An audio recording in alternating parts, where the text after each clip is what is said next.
Ousar e saber. Sejam bem-vindos ao canal Saber Filosofando. Eu sou o professor Xavier e na aula de hoje nós iremos estudar um conceito muito interessante para os nossos estudos do Enem e também de filosofia, que é o conceito de microfísica do poder.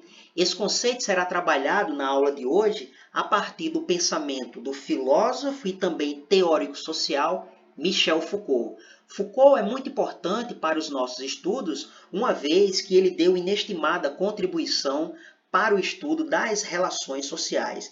E, nesse sentido, é muito sensato de nossa parte tentar entender as ideias que estão relacionadas ao conceito de microfísica do poder. Mas antes que venhamos propriamente adentrarmos nas ideias desse filósofo, é importante com que levemos em consideração algo que um outro filósofo bradou outrora.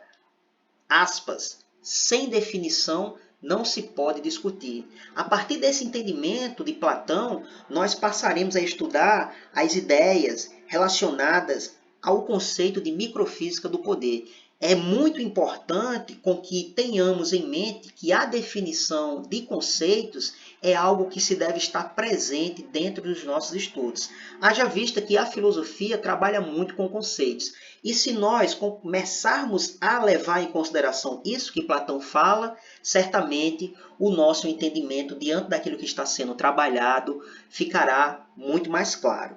Pois bem, o conceito de poder está muito atrelado a uma concepção clássica de poder, que eu trago para vocês a concepção a partir do ponto de vista clássico, que Max Weber pensou. Max Weber entende que o poder é toda a chance, seja ela qual for, de impor a própria vontade numa relação social, mesmo contra a relutância dos outros. Ou seja, essa concepção de poder clássica está muito relacionada ao conceito de sujeição, que é um conceito que já trabalhamos em uma aula passada, relacionada ao pensamento de Foucault. Se vocês ainda não viram essa aula, dá uma pausa neste vídeo aqui e vai lá na playlist do canal que vocês encontrarão essa aula.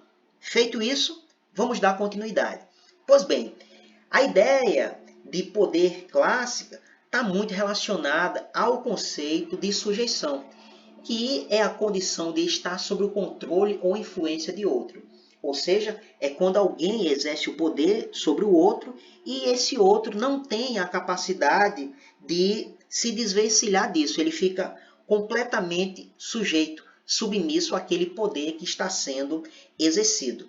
É importante com que entendamos que essa concepção de poder clássica, ela é imposição da vontade de uma pessoa ou instituição sobre os indivíduos. Quando alguém tenta, pela força física, estatal ou de autoridade, impor a sua vontade sobre o outro. Essa pessoa está exercendo o poder. Foucault era completamente contra essa ideia clássica de poder, uma vez que ele entendia que o poder não opera em um único lugar, mas em lugares múltiplos. Exemplo, na família, na vida sexual, na maneira como se trata os loucos, na exclusão dos homossexuais, nas relações entre homens e mulheres. Ou seja, Foucault está querendo dizer que o poder ele está diluído em meio à sociedade, porque ele concebia e entendia o poder enquanto relação, uma vez que ele enxergava que o poder não é uma coisa, o poder é um exercício. E para que o indivíduo venha, de fato, efetivar esse exercício do poder, esse exercício ele se efetiva a partir da ideia de subjetivação, que é também um conceito que já estudamos em uma aula passada. Se vocês ainda não viram, dá uma pausa aqui neste vídeo, vai lá na playlist do canal que vocês vão encontrar um vídeo relacionado a essa ideia de subjetivação que nós vimos isso no pensamento de Foucault. Feito isso, pois bem, continuemos. Essa ideia de efetivar o poder a partir do entendimento de Foucault está muito atrelada à subjetivação, que é o processo pelo qual o indivíduo internaliza, assimila e incorpora normas, valores e ideias em prol de sua própria subjetividade. Em outras palavras, o exercício da subjetivação acontece a partir do momento que o indivíduo ele se relaciona com outros indivíduos em uma troca de saberes, a partir do momento que ele busca conhecimento, queira seja por meio de livros, queira seja por meio desta aula de hoje, e uma vez que ele faz esse tipo de procedimento, ele consegue exercer a sua subjetividade e, consequentemente, ele passa a ser um agente ativo na sociedade.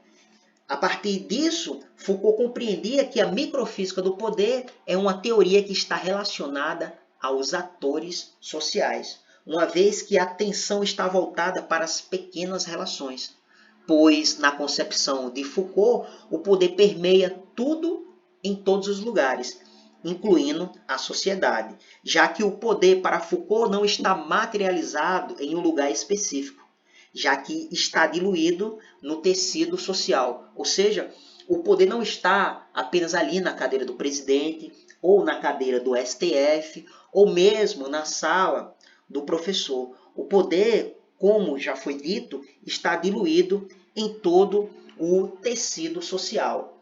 A fim de que venhamos nos aproximarmos mais dessa ideia de microfísica do poder, de microrrelações de poder, eu trago para vocês a cena de um filme muito interessante, a fim de que possamos analisá-la e entendermos mais essa ideia de poder que Foucault compreende como micro-relações de poder ou microfísica do poder. Dá uma pausa neste vídeo aqui, vai lá nos comentários que eu deixei fixo neste vídeo e vocês entenderão essa ideia a partir da cena que vocês irão ver e nós iremos analisar aqui. Feito isso, continuemos. Pois bem, vimos que na cena há um diálogo muito interessante e nesse sentido nós iremos analisar três agentes ativos. O rei, representado por Agamenon, o soldado, representado por Aquiles, e o conselheiro. Uma vez que o rei Agamenon decidiu travar uma peleja, ele vai ao encontro de outro rei e propõe a ideia de que a peleja ela deve se iniciar à moda antiga. Um guerreiro contra o outro. Uma vez que o rei Agamenon colocou essa proposta diante do outro rei, o rei acatou e imediatamente convidou o seu guerreiro para o campo de batalha. Após isso, o rei Agamenon também convida o seu guerreiro e brada o nome dele, Aquiles. Mas, infelizmente, Aquiles não tinha se apresentado juntamente com a tropa. Imediatamente, o rei manda chamar Aquiles. E, em seguida, Aquiles se apresenta à tropa. Ou seja, a partir disso, nós já conseguimos entender que o rei exerceu poder sobre Aquiles.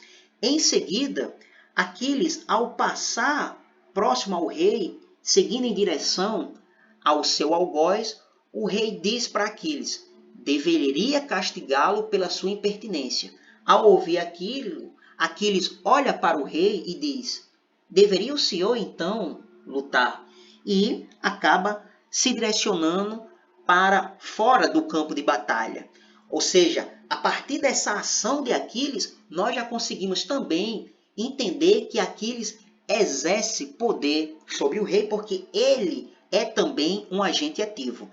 Ao ver Aquiles saindo do campo de batalha, imediatamente o conselheiro vai ao encontro de Aquiles e diz para ele: Aquiles, veja todos esses homens, permita com que todos voltem para suas casas. Você pode vencer esta batalha com apenas um golpe de espada.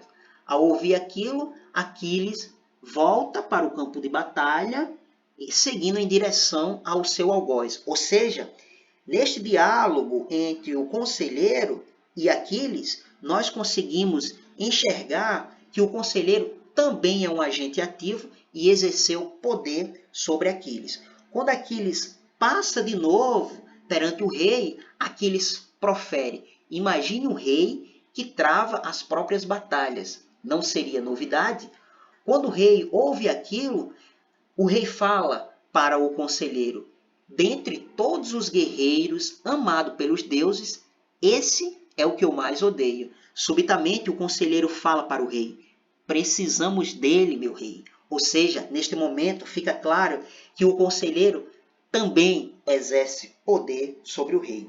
Então vejam só, essa cena, ela é uma cena muito interessante porque ela nos dá inestimada contribuição para que venhamos entender essa ideia de poder pensada pelo Foucault a partir da perspectiva de que o poder está inserido em meio à sociedade e o poder ele acaba se manifestando a partir das micro-relações de poder.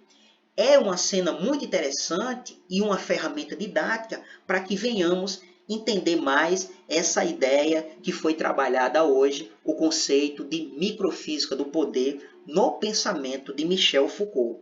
Eu fico por aqui, mas antes eu deixo para vocês a indicação de um outro vídeo que já se encontra no canal, que é relacionado ao conceito de niilismo no pensamento do filósofo Nietzsche.